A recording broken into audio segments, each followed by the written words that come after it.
Hi guys, it's Miss Marilyn, and we're going to read Clark the Shark.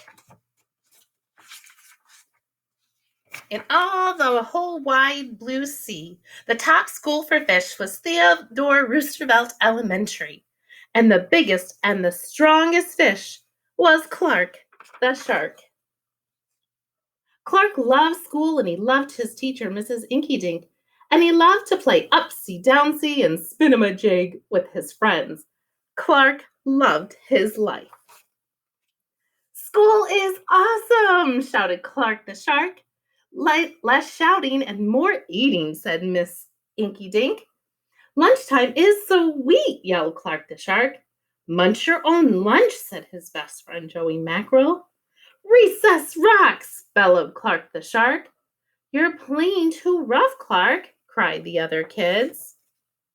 Yes, Clark loved his life with all his sharky heart, but he loved everything way too much. He was too loud, too wild. He was just too much shark for the other fish to handle. And after a while, no one would play with Clark.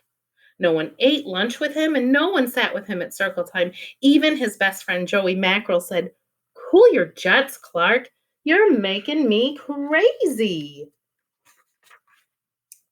Now, one day, Clark asked Miss Inkydink, "What's wrong with everyone?" Miss Inkydink patted his fin. "Clark, sometimes you play too hard. You play much too hard, and gosh, you even help too hard." "But life is so exciting," said Clark the Shark. "There's a time and place for everything," said Mrs. Inkydink, "and sometimes the rule is stay cool." Stay cool? Well, at recess, Clark tried to stay cool, but he pushed the swing with too much zing. "Oh, sorry," said Clark. "I forgot." "Yikes!" cried Joey Mackerel. At lunch, Clark tried to stay cool, but everything smelled so good that he munched a bunch of lunches. "Oh, sorry," said Clark. "I forgot." "Hey, we're starving," said his friends. In class, Clark tried to stay cool, but a good book got him so shook up. "Now, Clark," said Miss Inkydink, "this isn't the time or place. Tell me, Clark, what's the rule?" "Stay cool," said Clark. "Hey, that rhymes," he said. Then Clark got a big idea in his big sharky head. "Maybe if I make a rhyme, I'll remember every time," he thought. Well, the next day, he put his plan to work. In class, when the lessons got exciting, Clark wanted to bounce right out of his seat, but instead he told himself, "When the teacher's talking, don't go walking." And what do you know? It worked. "Attaboy, Clark," said Miss Inkydink. Clark smiled. Lessons are fun. And at lunch, everything smelled so yummy. When Clark wanted to eat and eat and eat and never stop, he just told himself, "Only munch your own lunch." "Way to go, Clark," said his friends. Clark grinned. Lunch is fun. And at playtime, Clark told himself, "Easy does it, that's the way. Then my friends will let me play." And playtime was fun. Once more, Clark loved his life.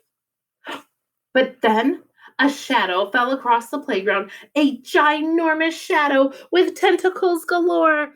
"It's a new kid, and he looks scary," cried Joey Mackerel. "Swim for your lives!" The squid squashed the slide and snapped off the swings. "Oops, my bad," said the new kid. "Wait," said Clark. "He just wants to play. Let's find a way." He swam at the new kid with all of his might. Clark played harder than he'd ever played before, upsy downsy and spin-a-bit-jig. Why, he even made up a new game called Tail Wumpa Lumpus. "Wow, that was so much fun," said the new kid breathlessly, and he settled down.